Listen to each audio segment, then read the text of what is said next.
মেহেরপুর সরকারি বালক ও বালিকা বিদ্যালয়ে ১০ কোটি টাকার বহুতল ভবন নির্মাণে সাবেক জনপ্রশাসন মন্ত্রীর প্রেতাত্মা ছোট ভাই ও ভগ্নিপতি মানুষের নজর এড়াতে রাতভর পিলার সহ বিভিন্ন ঢালাইয়ের মতো নির্মাণে কাজে ব্যাপক অনিয়ম করছে। ২টি স্কুলে নিয়ম অনুযায়ী নির্মাণ এরিয়ায় কাজের বিবরণ সম্বলিত সাইন বোর্ড দৃশ্যমান থাকার কথা থাকলেও তা টানানো হয়নি।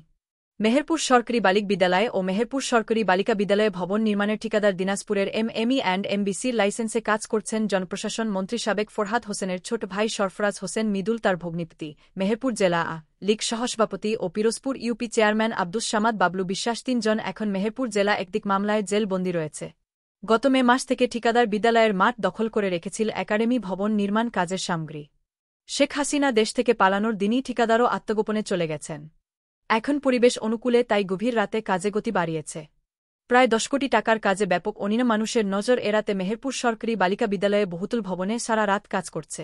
খুলনা বিভাগীয় শিক্ষা প্রকৌশল অধিদপ্তর বঙ্গে পরিষদের যুগ্ম সম্পাদক ও কেন্দ্রীয় নেতা মেহেরপুর শিক্ষা প্রকৌশলী মেহেরপুর শিক্ষা নির্বাহী প্রকৌশলী রাকিবুল আহসান এখন বিএনপি প্রকৌশলী নেতা সেজেছে। তিনি ঠিকাদারের শর্তাবলী শিথিল করে নিম্নমানের রড, বালি, পাথর, বালু, সিমেন্ট ব্যবহার করছে। বাংলাদেশ জনপ্রশাসন মন্ত্রী সাবেক ফরহাদ হোসেনের স্কুল, কলেজ, মাদ্রাসার নির্মাণ দায়সারাভাবে নিম্নমানের কাজের বিশ্বস্ত পরিকল্পনাকারী ছিলেন মেহেরপুর শিক্ষা নির্বাহী প্রকৌশলী রাকিবুল আহসান। এখন তিনি রূপ পাল্টিয়ে বিশ্ববিদ্যালয়ে ছাত্রদল নেতা ছিল বলে বহাল তবিয়েতে জনপ্রশাসন মন্ত্রী সাবেক ফরহাদ হোসেনের পবিয়ারের ঠিকাদারি রক্ষক হিসেবে কাজ করছে। এই ব্যাপারে মেহেরপুর শিক্ষা নির্বাহী প্রকৌশলী রাকিবুল আহসান ঠিকাদারের প্রতি ঘণ্টার সময় দাম রয়েছে, তাই সারারাত কাজ করতে হবে। আমি ২ বছর মেহেরপুরে নিষ্ঠার সাথে দায়িত্ব রয়েছি। শিক্ষা প্রকৌশল অধিদপ্তর বঙ্গে পরিষদের যুগ্ম সম্পাদক ছিলেন, এর সত্যতা কি? তিনি বলেন, বাংলাদেশে কে বঙ্গে বন্ধ মুজিব ভক্তছি না। একাডেমিক ভবন নির্মাণ কাজে ব্যাপক অনিয়মের অভিযোগ পাওয়া গেছে। নিম্নমানের নির্মাণ সামগ্রী ও নির্মাণ কাজেও করা হয়েছে অনিয়ম, এমন অভিযোগ সচেতন এলাকাবাসীর। নিয়ম অনুযায়ী নির্মাণ এরিয়ায় কাজের বিবরণ সম্বলিত সাইন বোর্ড দৃশ্যমান থাকার কথা থাকলেও তা টানানো হয়নি। ফলে এই কাজের স্বচ্ছতা ও জবাবদিহিতা প্রশ্নবিদ্ধ হচ্ছে। সরেজমিনে দেখা যায়, নিম্নমানের ইট, খুঁড়া, বালি দিয়ে নির্মাণ কাজ চলছে।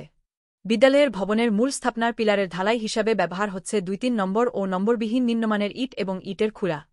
পা দিয়ে একটু জোরে চাপ দিলেই গুঁড়ো হয়ে যাচ্ছে ইট ও ইটের খোঁজাগুলো। শিডিউলে উন্নতমানের ইট, পাথর ও রড, সিমেন্ট দিয়ে কাজ করার কথা উল্লেখ রয়েছে। মেহেরপুর সরকারি বালিকা বিদ্যালয়ে বহুতল ভবনের এক রাজমিস্ত্রি বলেন, বরসাহেব বলছে কাজ করকেই কি বলে তা কান দিবে না। আসলে ঠিকাদার তো তার সাথে আতাত করে নিম্নমানের পাথর, নিম্নমানের রড, সম দূরত্বে রড না দেয়া এবং পরিমাণে কম সিমেন্ট ও অতিরিক্ত পরিমাণে সাদা বালু ব্যবহার করেছে। সরেজমিনে দেখা যায়, স্কুল মাঠেই নির্মাণ সামগ্রী রেখে পাইলিংয়ের পিলার শেষ হয়েছে।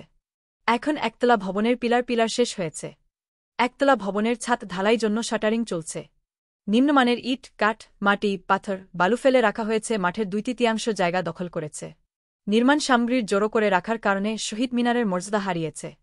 মেহেরপুরের বালিকা উচ্চ একাধিক শিক্ষক বলেন, একাডেমি ভবন নির্মাণের ঠিকাদারি প্রতিষ্ঠান সদ্য সাবেক জনপ্রশাসন মন্ত্রী ফরহাদ হোসেনের ভগ্নিপতি আব্দুস সামাদ বাবলু বিশ্বাস। তাকে মাঠ পরিষ্কার রাখতে নির্মাণ সামগ্রী সরিয়ে নিতে বলার ক্ষমতা আমার ছিল না। তিনি স্বীকার করেন, মাঠ জুড়ে নির্মাণ সামগ্রীর কারণে অ্যাসেম্বলি বন্ধ ছিল। মেহেরপুরের ১০০ বছরের ঐতিহ্যবাহী সরকারি বালিকা উচ্চ বিদ্যালয় মাঠে দীর্ঘদিন থেকে নির্মাণ সামগ্রী রাখায় শিক্ষার্থীরা চলাফেরাও করতে পারছে না মাঠে।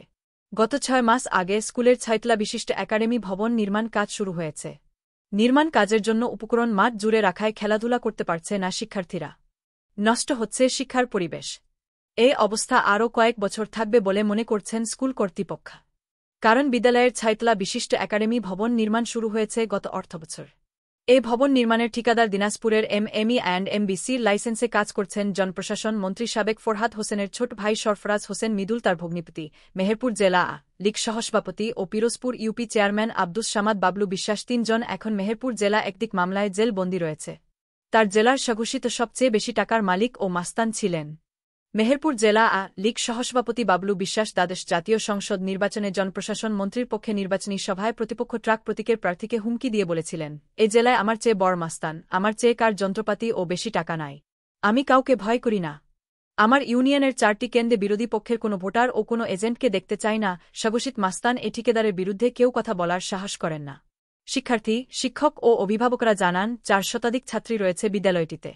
তাদের কোলাহল ও হৈহুল্লোড়ে মুখর থাকত মেহেরপুর সরকারি বালিক বিদ্যালয় ও মেহেরপুর সরকারি বালিকা বিদ্যালয়ে ২টি।